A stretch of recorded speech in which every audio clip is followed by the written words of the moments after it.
আমি আপনাদের সকলের কাছে ক্ষমা প্রার্থী, আপনারা ক্ষমা করে দিবেন।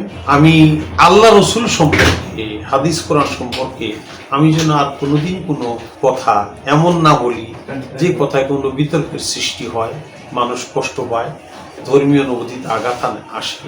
আমি এমন আর কোনো কিছু করব না। আমি আপনাদের সকলের কাছে ক্ষমা প্রার্থী, আপনারা ক্ষমা করে দিবেন। আমাকে আগের মতো আপনারা আপন করে নেবেন।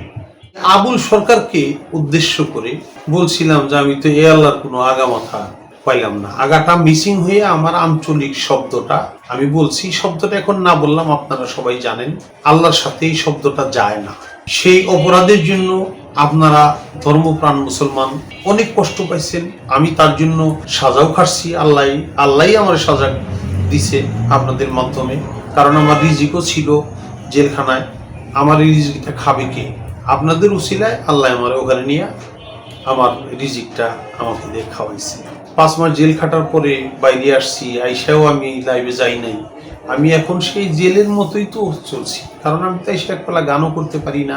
অর্থনৈতিক, শারীরিক, মানসিক সব দিকেই আমি বিধ্বস্ত হয়ে গেছি। তো আমার সেদিন শিল্পকলা একাডেমি একটা অনুষ্ঠান ছিল, সেখানেও আমার কিছু আলোচনা করছি আমি সরল মনে। আমি সেখানেও কিছু কথা বলছি, সেটাও আমার বলা ঠিক হয় না। আমি সরল বিশ্বাসে, সরল মনে যেই কথাগুলো বলছি, দুঃখে কষ্টে ক্ষোভে, সেই কথাগুলোও যেন আর কোনোদিন না বলি। তা আমার আপনারা ক্ষমা করে দিবেন। মহান আল্লাহ তাআলা যেন আমার উপর অন্তত এই দয়াটা করে, আমি যেন আপনাদেরকে আর কোনো কষ্ট না দিই, আমি মুখে যেন কোনো বাজে কথা না বলি, কোনো অসুন্দর কথা, ধর্মীয় অনুভূতিতে আঘাত দেয় এমন কোনো কথা যেন না বলি। বাউলদের, প্রকৃতপক্ষে বাউল ঘরানার যে বাউল গানগুলো, পালা গানগুলো, সেটা যেন আমি মানুষের মাঝে আবারও নিয়ে আসতে পারি। 19শে নভেম্বর 2025 সনে খালাপাগড়ির মাজারে আমরা একটা পালা গানের অনুষ্ঠান করেছিলাম, ফকির আবুল সরকার এবং আমি আবুল সরকার। ওই দিনের পালাটা ছিল জীব এবং পরম। পরম অর্থ হইল আল্লাহ, জীব অর্থ হইল মানুষ, এই দুইয়ের পাল্লা। কিন্তু আমি শুরুতেই বলছিলাম যে আল্লাহর সাথে কোনোদিনই পাল্লা চলে না, মানুষের সাথে মানুষের পাল্লা চলে।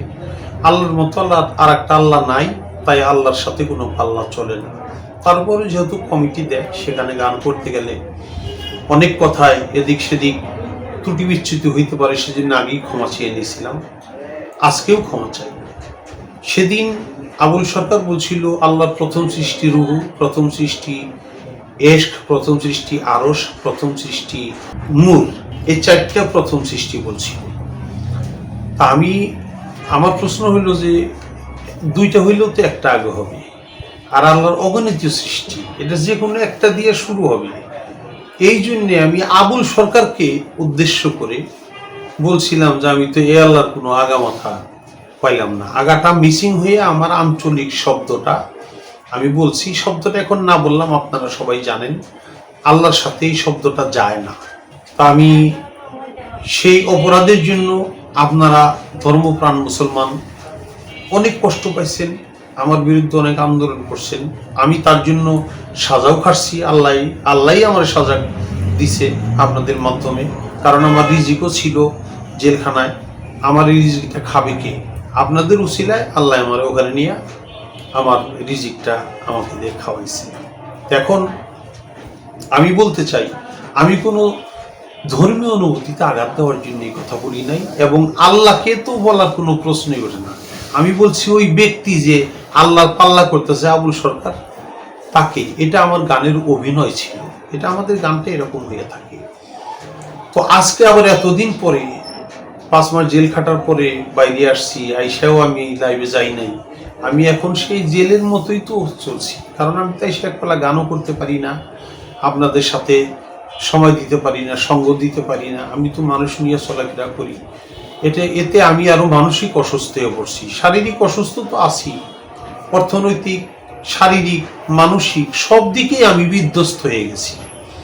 তো আমার সেদিন শিল্পকলা একাডেমি, তো সেখানে একটা অনুষ্ঠান ছিল, হিন্দু, বৌদ্ধ, খ্রিস্টান, মুসলমান, মাজারপন্থী, আলেম উলামা ইকরামরা, অন্যান্য মতাদর্শের লোকেরাও সেখানে ছিল, কোনো রাজনৈতিক বিষয় না।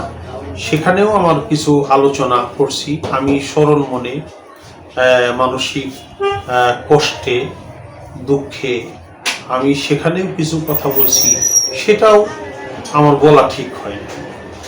তো আমি আপনাদেরকে শুধু একটা মেসেজ দিব, সেটা হলো আমি আল্লাহ রসুল সম্পর্কে, হাদিস কোরআন সম্পর্কে আমি যেন আর কোনোদিন কোনো কথা এমন না বলি যে কথায় কোনো বিতর্কের সৃষ্টি হয়, মানুষ কষ্ট পায়, ধর্মীয় অনুভূতিতে আঘাত আসে। আমি এমন আর কোনো কিছু করব না।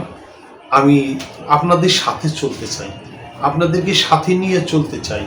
আপনাদের ভালোবাসা আগে যেমন পাইতাম ওই রকম ভালোবাসা পাইতে চাই। আমি যেমন ভালোবাসি আপনাদেরকে, ভালোবাসতাম, এখনো ভালোবাসি, সেই ভালোবাসি আপনাদেরকে। ওই কথাটার উপরে অনেকগুলি কমেন্টস সেখানে খারাপ আসছে, আমি তাদেরকে দোষী না। সেই জন্যই আজকে যে মহান আল্লাহ তাআলা যেন আমার উপর অন্তত এই দয়াটা করে, আমি যেন আপনাদেরকে আর কোনো কষ্ট না দিই, আমি মুখে যেন কোনো বাজে কথা না বলি, কোনো অসুন্দর কথা, ধর্মীয় অনুভূতিতে আঘাত দেয় এমন কোনো কথা যেন না বলি। আমি আপনাদের সকালের কাছে ক্ষমা প্রার্থী। আপনারা ক্ষমা করে দিবেন, আমাকে আগের মতো আপনারা আপন করে নেবেন। আমি সরল বিশ্বাসে, সরল মনে যেই কথাগুলো বলছি, দুঃখে কষ্টে ক্ষোভে, সেই কথাগুলোও যেন আর কোনোদিন না বলি, তা আমার আপনারা ক্ষমা করে দিবেন। তা আমি যেন সামনে বাউল গানটা এদেশের কৃষ্টি কালচার, এটা জানি আমি জিয়ে রাখতে পারি। বাউলদের প্রকৃতপক্ষে বাউল ঘরানার যে বাউল গানগুলো, পালা গানগুলো, সেটা যেন আমি মানুষের মাঝে আবারও নিয়ে আসতে পারি। সেই দোয়া, দয়া আপনাদের কাছে এবং মহান আল্লাহ তাআলার কাছে চাই।